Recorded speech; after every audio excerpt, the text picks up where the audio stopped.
Kembali lagi di channel Rumah Kebun Organik bersama saya Julianto Samosir. Hari ini saya akan memberikan tutorial bagaimana cara menanam sawi chaisim di botol bekas dan memanfaatkan tembok rumah ya.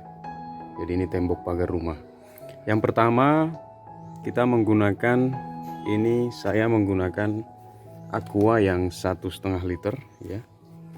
Jadi saya buat jadi dua, saya potong jadi dua, seperti ini ya. Jadi ini bagian atasnya, ini yang bagian bawahnya. Selanjutnya saya buatkan lubang-lubang irigasi di bawahnya ini.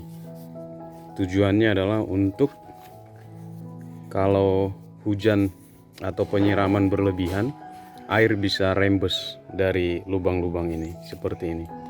Jadi ada lubang-lubang irigasinya. Ini botol yang sudah saya pakai 3 kali tanam ya. Udah usianya hampir 1 tahun. Untuk cantolannya ya di tembok saya buatkan juga lubang seperti ini ya. Nah untuk di temboknya sendiri saya menggunakan paku ya. Jadi ini paku kecil di sini. Tapi kalau Bapak Ibu temboknya keras berarti harus pakai paku beton. Nah ini saya pakai paku yang biasa saja. Kalau mau lebih rata itu kita bisa tarik garis ya. Garis sebelum kita menaruh pakunya. Jadi supaya lurus dia. Seperti yang di tembok saya ini. Kalau ada yang bertanya, Pak nempelnya pakai apa? Ini saya pakai paku. Bisa juga sebenarnya kita buat tarik kayu kecil dari ujung sana ke ujung sini. Jadi supaya nggak harus maku tembok. Berikutnya media yang kita gunakan itu adalah media tanamnya itu adalah campuran. Kalau kali ini saya sudah bongkar kemarin media tanamnya dan saya pakai lagi, tetapi yang penting itu adalah saya campur lagi dengan kompos sapi yang sudah terurai dengan tanah atau sudah matang ya. Jadi saya pakai juga arang sekam sedikit ya karena nggak banyak saya punya, dan saya ada campuran sekam mentah juga di sini. Tujuannya supaya media yang ada di dalam sini ini bisa tetap teksturnya dia gembur, tidak keras nanti. Karena ini akan kita siram nanti, tanah akan menyusut kalau kita siram setiap hari. Jadi campuran media tanamnya saya menggunakan kompos, tanah, dan juga arang sekam atau sekam mentah juga bisa. Perbandingan 1:1:1. Sekali lagi yang paling penting itu adalah sebelum kita pindah ke sini itu diayak terlebih dahulu supaya tidak ada bahan-bahan atau material besar yang masuk ke sini sehingga mengambil ruang atau volume yang ada di dalam botol ini. Ini kan kecil ini. Seperti itu. Nah, ini kita tempelkan lagi.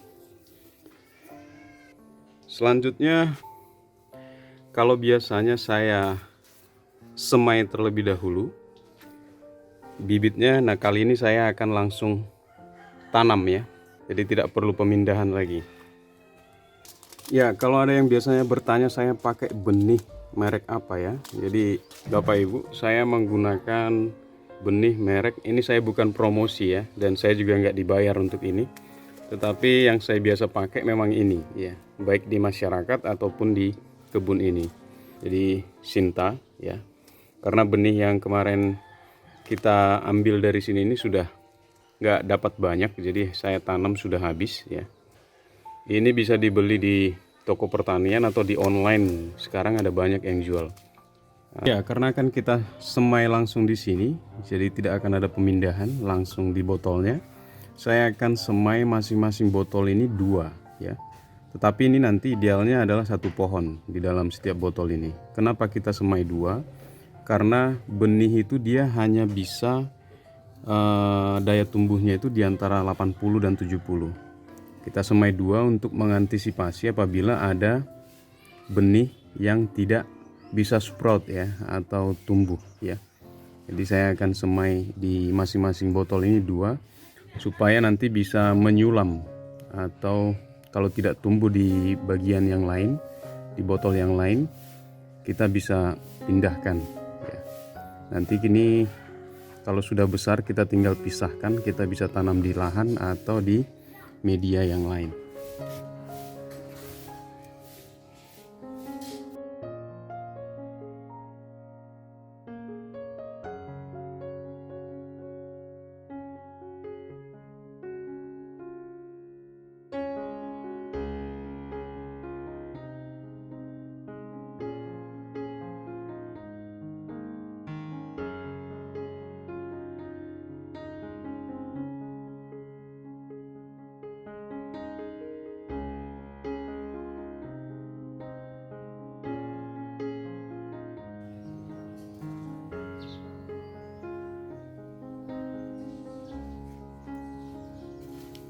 Selanjutnya Bapak Ibu, karena kita menggunakan botol dan ini langsung di tempat terbuka, artinya terkena sinar matahari langsung ya di atas itu. Jadi kita harus menyemprot 2 kali sehari ya, pagi dan juga sore, untuk memastikan media tanamnya ini lembab, jadi nggak kering. Jadi benihnya pun kalau udah sprout dia nanti nggak sampai kering mati ya. Jadi ini kita semprot 2 kali sehari.